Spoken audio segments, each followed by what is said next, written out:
Y otras de sus relaciones tuvieron lugar, lógicamente, con intelectuales, con personas culturalmente muy importantes, pero sobre todo también del ámbito del teatro. A Galdós le encantaba el teatro. De hecho, le gustaba mucho más escribir teatro que escribir novelas. Le gustaba mucho más, pero con las novelas se ganaba la vida. Con el teatro al principio nunca tuvo éxito. Lo presentó presentó a varios teatros algunas de sus obras y todas fueron rechazadas porque nadie lo conocía. Pero cuando ya Galdós se hace importante es cuando las obras de Galdós empiezan a tener un interés también para ser representadas. Una de las que más animó a Galdós para que representara sus obras fue la propia Emilia Pardo Bazán. Y al principio Galdós las obras que representó fueron adaptaciones de sus novelas, como por ejemplo Doña Perfecta que tenéis aquí, que se adaptó en este caso a un drama en 4 actos, como estáis viendo. O por ejemplo Realidad, que hemos visto antes dentro de su tercera etapa creativa, como también fue adaptada en estas circunstancias. El abuelo, que luego también sabéis que fue película, Fernando Fernán Gómez lo representó de forma impresionante en la gran pantalla, también fue representada en este caso en teatro y es una adaptación de otra de las novelas de Galdós. Pero aparecen otras obras que ya no son adaptaciones, como la de San Quintín.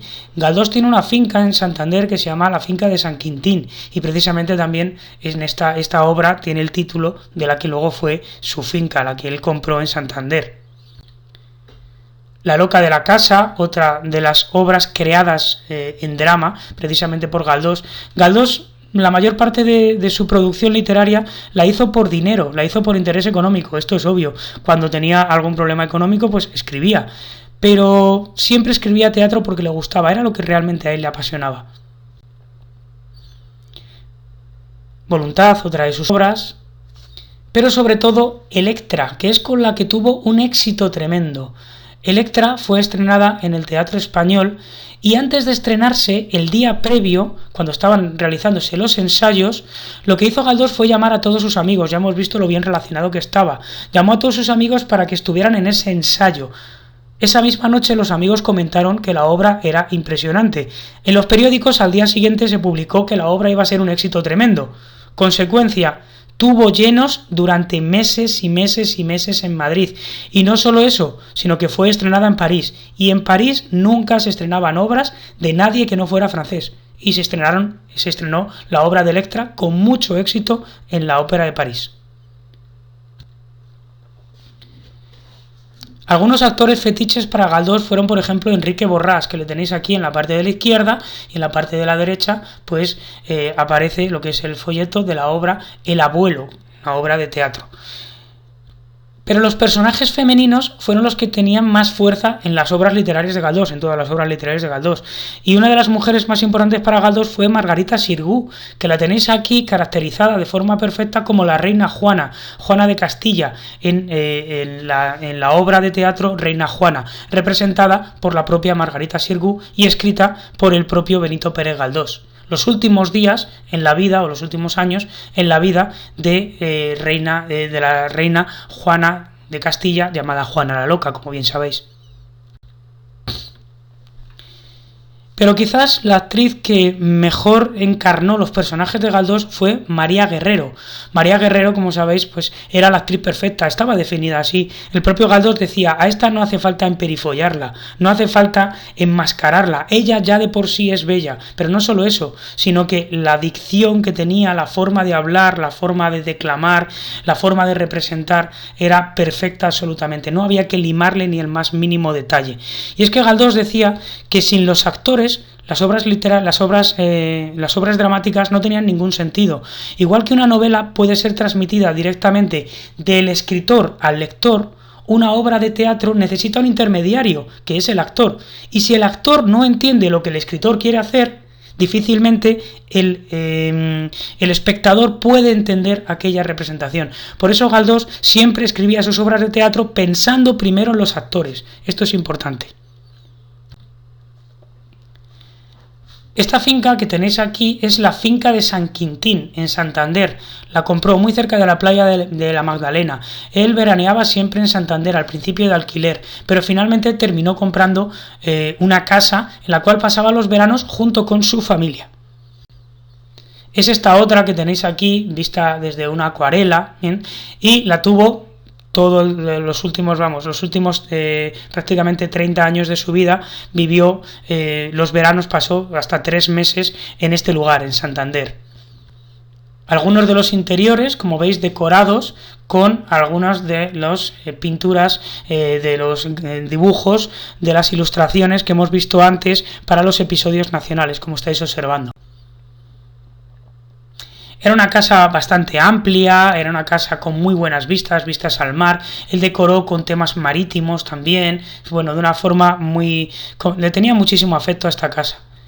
De hecho, esta imagen que tenéis aquí es de 1917, es 3 años antes de su muerte, y fue prácticamente la última vez que salió de Madrid. La última vez que sale de Madrid es para estar en su finca en Santander. Ya los médicos, después de este viaje, no le dejaron volver porque ya estaba muy enfermo, prácticamente no podía moverse de su casa. Pero esta es la última vez que estuvo en Santander y por eso pues es este recuerdo. Y tras su muerte, así es como se decoró o se engalanó la habitación donde él dormía, precisamente por todos los méritos y pues todas las condecoraciones, todo el reconocimiento que la ciudad de Santander dio al propio Galdós. De hecho, fijaos que la casa de Galdós en Santander, la finca de San Quintín, estuvo a punto de ser comprada por el Ayuntamiento de Santander para dedicarla a un museo en honor a Galdós. Finalmente no se realizó. Tiempo después, en tiempos de la Guerra Civil, la casa se malvendió y finalmente fue derribada. Una cosa bastante triste. Es una desgracia, una pena que Galdós no tenga un museo en Santander donde pasaba sus veranos, pero desde luego es mucho más desgracia que Galdós no tenga un museo en Madrid, que es donde vivió todo el tiempo de su vida adulta, podemos entender. Pasamos a la cuarta etapa creativa de Galdós. Su cuarta etapa literaria, la última, es una etapa mitológica, muy relacionada con la mitología. Por ejemplo, aquí tenéis la obra Casandra, que nos habla perfectamente de esto. Como sabéis, Casandra, aquella adivina a la cual predijo la caída de Troya y nadie le creyó, bueno, pues es el sentido de las obras que Galdós intenta dar en esta cuarta y última etapa literaria. Realmente es una etapa bastante corta y no tiene demasiadas obras, precisamente porque ya pues estaba prácticamente ciego y estaba pues muy disminuido físicamente. La razón de la sinrazón que tenemos aquí es una obra que transcurre en el manicomio de Leganés, y es curioso porque ahí tenía un amigo, Luis Simarro. Luis Simarro fue director del manicomio de Leganés, era muy amigo de Galdós y Galdós quiso pues hacer como un guiño a este personaje precisamente en esta obra, que habla sobre temas pues un poquito más extraños.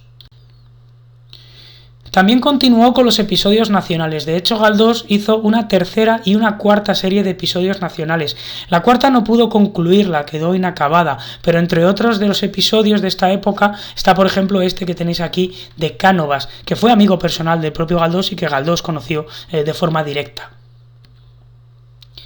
Y también algo importantísimo para Galdós, que fue poder por fin llevar a cabo la obra de teatro Marianela. Marianela era una novela de su primera época literaria, de allá por 1877, y resulta que mucho tiempo después, ya en 1917, pudo llevarla a cabo como obra de teatro. De hecho, Marianela es la obra que más gusta a Galdós, a la que más cariño tiene, en este caso Galdós.